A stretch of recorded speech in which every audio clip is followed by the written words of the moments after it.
देखिए, विगत दिनों में कौशाम्बी पुलिस को विशिष्ट सूत्रों से जानकारी मिल रही थी कि हमारे यहाँ जो कोखराज टोल प्लाजा है,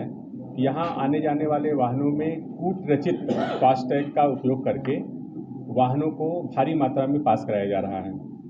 इसके अनावरण के लिए मेरे द्वारा साइबर सेल की जो टीम है और इसके साथ 3 अन्य टीमों का गठन किया गया था। इनके द्वारा बड़ी सक्रियता से और कुशलता से कार्य किया गया और कल 20 तारीख को इस गैंग के 6 सदस्यों को गिरफ्तार किया गया है। इनके कब्जे से 20 अदद फास्टैग कार्ड जो अवैध हैं उनको बरामद किया गया और इस घटना को पूरा अंजाम देने के लिए 4 अदद जो मोबाइल फ़ोन इनके द्वारा प्रयोग में लाया जा रहा था, जो इसी काम के लिए प्रयोग में कर रहे थे, उसे भी बरामद किया गया है। इनसे जब पूछताछ किया गया तो इन्होंने बताया कि ये अलग अलग बैंकों के माध्यम से फास्टैग की एजेंट आईडी प्राप्त करके कोखराज जो हमारा टोल प्लाजा है उसके आसपास ये फास्टैग बनाना शुरू कर देते थे। इसके बाद ये एक काल्पनिक वाहन नंबर या कोई अज्ञात वाहन नंबर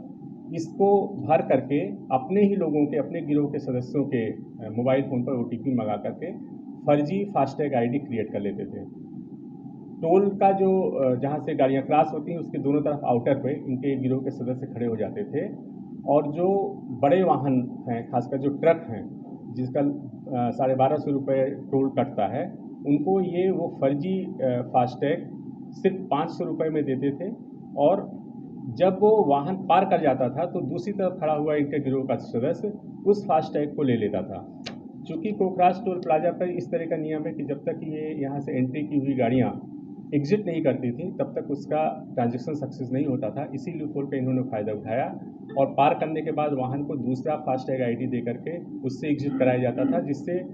टोल प्लाजा को कोई भी ट्रांजैक्शन सक्सेस नहीं होता था। कंपनी को अब तक में कितने क्या लगभग चूना लगा है कुछ? कंपनी को अब तक लगभग 1.5 से 2 करोड़ के घाटा होने की बात प्रकाश में आई। हो सकता है इससे भी ज़्यादा हुआ हो, क्योंकि वो चीज़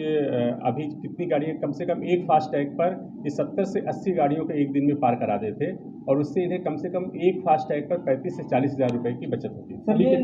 ये जो दुकान कहाँ पे, सात जन सेवा केंद्र से फास्टैग बनाते थे, कहाँ पे बनाते थे? ये टोल प्लाजा के दोनों तरफ ये छोटे छोटे गुमटी लगा लेते थे और टहलते हुए रहते थे और चूंकि ये जो वाहन चालक थे उनसे संपर्क सीधे कर लेते थे इनके गिरोह के सदस्य और वहीं बना देते थे फास्टैग को। अभी इसमें कितने आरोपी बाकी हैं? अभी इसमें कम से कम